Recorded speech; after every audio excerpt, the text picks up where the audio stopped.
ආයුබෝවන් ඕනම දෙයක් ඒක මොකක් වුණත් ඇත්තටම ගැඹුරින්ම ඉගෙන ගන්නේ කොහොමද කියලා කවදා හරි හිතලා තියෙනවද? අද අපි කතා කරමු ඔය මතු පිටින් දැනුම හොයන ටෙන් එහාට ගිහින් සැබෑම ප්‍රවීණියෙක් වෙන්නේ කොහොමද කියන රහස ගැන. මෙහෙම දෙයක් වෙලා තියෙනවද? විභාගයකට හොඳටම මහන්සි වෙලා පාඩම් කරලා හරියටම සතියක් යනකොට ඒ ඔක්කොම ටික අමතක වෙලා යනවා. එහෙම නැත්නම් ඔෆිස් එකෙන් දාන ට්‍රේනින් ප්‍රෝග්‍රෑම් එකකට ගිහින් ඒත් වැඩ කරන විදිය නම් කිසිම වෙනසක් නැහැ කියලා තේරිලා තියෙනවද? ඇත්තටම මේක ගොඩක් දෙනෙක්ට වෙන හරිම කලකිරවන අත්දැකීමක් නේද? ඉතින් මෙතන තියෙන නියම ප්‍රශ්නේ තමයි ගොඩක් අය ඉගෙන ගන්නවා කියලා කරන්නේ කරුණු ටිකක් මතක තියාගන්න එක විතරයි. එතනින් එහාට යන්නේ නැහැ.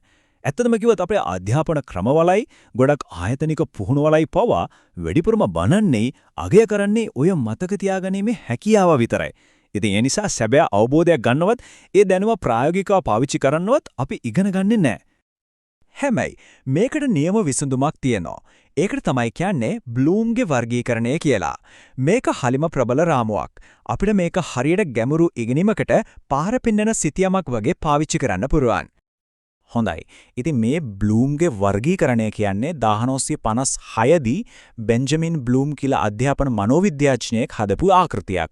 එයා මේකෙන් කරන්න හැදුවේ අපි ඉගෙන ගන්නකොට වැදගත් වෙන විවිධ බුද්ධිමය මට්ටම් ටික පිළිවෙලකට වර්ග කරන්න. ඒක තමයි මේකේ මූලිකම අරමුණ.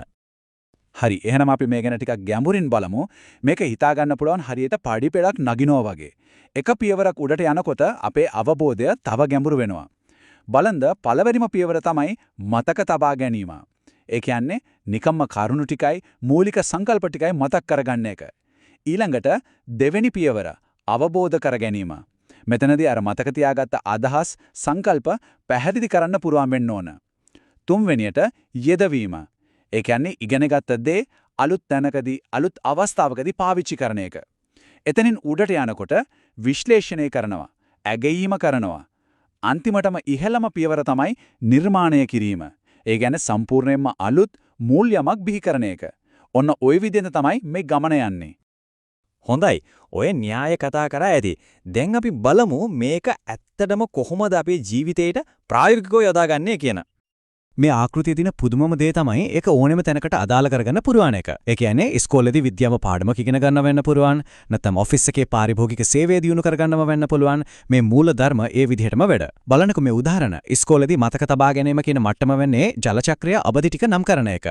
ඒත් රැකියා ස්ථානයකදී ඒක වෙන්නේ තමන්ගේ සමාගමේ භාණ්ඩ ආපසු දෙන ප්‍රතිපත්තිය මොකක්ද කියලා දැනගෙන ඉන්න එක. ඒ වගේම අපි අර ඉහළම මට්ටම නිර්මාණය ගැන බැලුවොත් ඉස්කෝලේදී ළමෙක් අලුත් ජලයගතු කිරීමේ පද්ධතියක් නිර්මාණය කරනවා වගේ රැකියාවදී සේවාව තවත් හොඳ කරන්න අලුත් ක්‍රමවේදයක් හඳුන්වලා දෙන්න පුළුවන්. ඉතින් මෙතන තියෙන වැදගත්ම දේ තේරුම් ගන්න ඉලක්කය වෙන්න ඕනේ තවත් දහඩිය දාගෙන පාඩම් කරන එක නෙවෙයි ඊට වඩා ඉහළ මට්ටමකින් හිතන එක.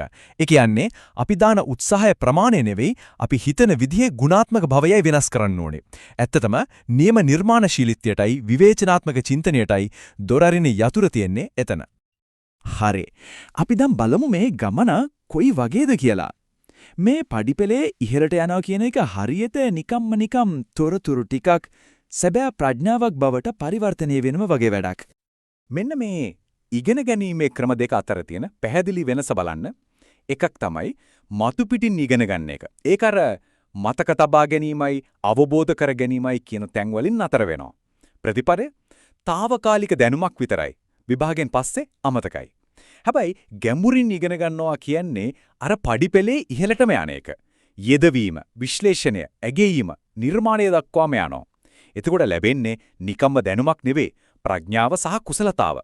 වැදගත්ම දේ ඒකෙන් අපේ හැසිරීම පවා වෙනස් වෙනවා.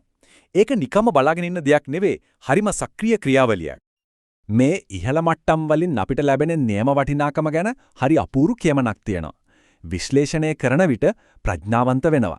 ඇගීම කරන විට විනිශ්චය කිරීමේ හැකියාව ලැබෙනවා. අනික නිර්මාණය කරන විට උරුමයක් ඉතිරි කරනවා. ඉතින් අපි මේ හැම දෙයකින්ම තේරුම් ගන්න ඕනේ තීරණාත්මකම කාරණේ තමයි මේක. සැබෑ ඉගෙනීම කියන්නේ කරුණු ටික කටපාඩම් කරන එක නෙවෙයි. ඒක අපේ හැසිරීමම වෙනස් කරන දෙයක්.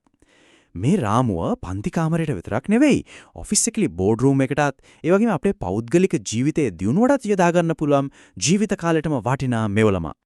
එහෙමනම් අවසාන වශයෙන් මේ ප්‍රශ්නය ගැන ටිකක් හිතන්න. මේ ඉගෙනගත්ත දේවල් වලින් නිර්මාණය කරන්න යන්නේ මොනවද? තමන්ගේ ඉගෙනීමේ ගමන ගැනත් තමන්ගේ අනාගත හැකියාවන් ගැනත් නැවත වරක් හිතා බලන්න මේ ප්‍රශ්නය හොඳ අවස්ථාවක් වේවි.